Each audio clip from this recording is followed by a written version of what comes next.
comes to state revenues, the state continues to play a little game with its constituents. Our legislators continue to look for ways to cut funding in public education outside of the foundation formula, such as transportation, while saying, oh yeah, but we fully funded the foundation formula. Fully funding the foundation formula by, say, Key, I owe you $20, I'm gonna give you 10 and I'm gonna call it fully paid, and you're gonna be happy about it, and then I'm simultaneously going to not pay this other debt that I owe to you. That's not fully funding public education. They're playing a trick on the constituents and the community. When they cut transportation and say they're fully funding the foundation formula, where do they think the money that they're cutting is going to come from? As school board members, we need to continue to work with, and in some cases fight, our legislators to make sure that they realize that public education is the #1 thing after our debt in our state constitution that we should be funding. Thank you very much. Paul, what do you see as the top priorities for Columbia Public Schools in light of the budget cuts at the state? Well, I think we do very well. We have a great team at Columbia Public Schools with Linda Quinley and the rest of the administration as far as budgeting and the process of doing so. That said, test scores are becoming more important to me. We've been in a mode of building new schools to eliminate overcrowding, get rid of trailers, that whole thing. We're kind of coming to the end of that 10-year plan, and I think that, in my opinion, I'd like to see more work being done, and it is being done. Dr. Siebel is doing a great job, in my opinion, of working on increasing our test scores. So really the focus for me would be that.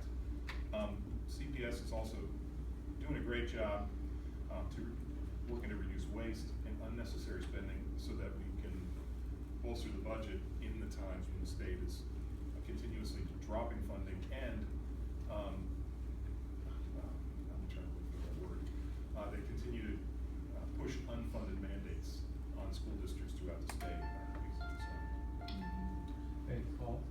Ellen, what do you see as the top priorities for Columbia Public Schools in light of the budget cuts at the state level?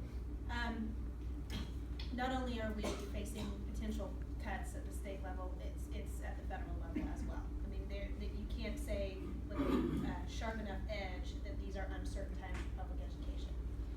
In light of that fact, I think the very first priority for us as a board and us as a district is to ensure that our budgeting is as on target as it possibly can be, and that we're transparent with our voters and our stakeholders with regard to what we're doing with taxpayer dollars, and that we are as transparent as possible with our plans for the future, both close at hand and on a long range basis. I think a second and equally high priority is to keep up with growth in our community. It is happening, we all know it. We have to keep up with that growth from a programmatic standpoint and maintenance of student achievement, and from a facilities standpoint in terms of the places in which our students go to learn.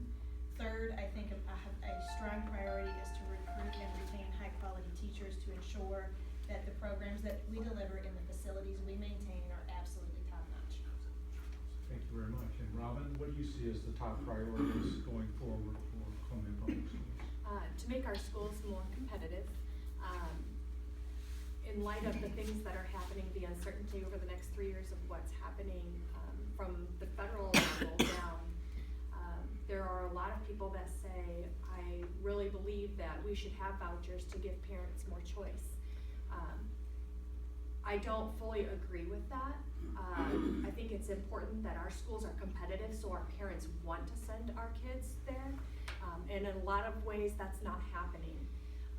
So I would want to be investing in that. Also finding new modes of revenue for our school. Just because the state and the federal government isn't giving out the money anymore, we can be creative in finding new ways to generate revenue for our schools.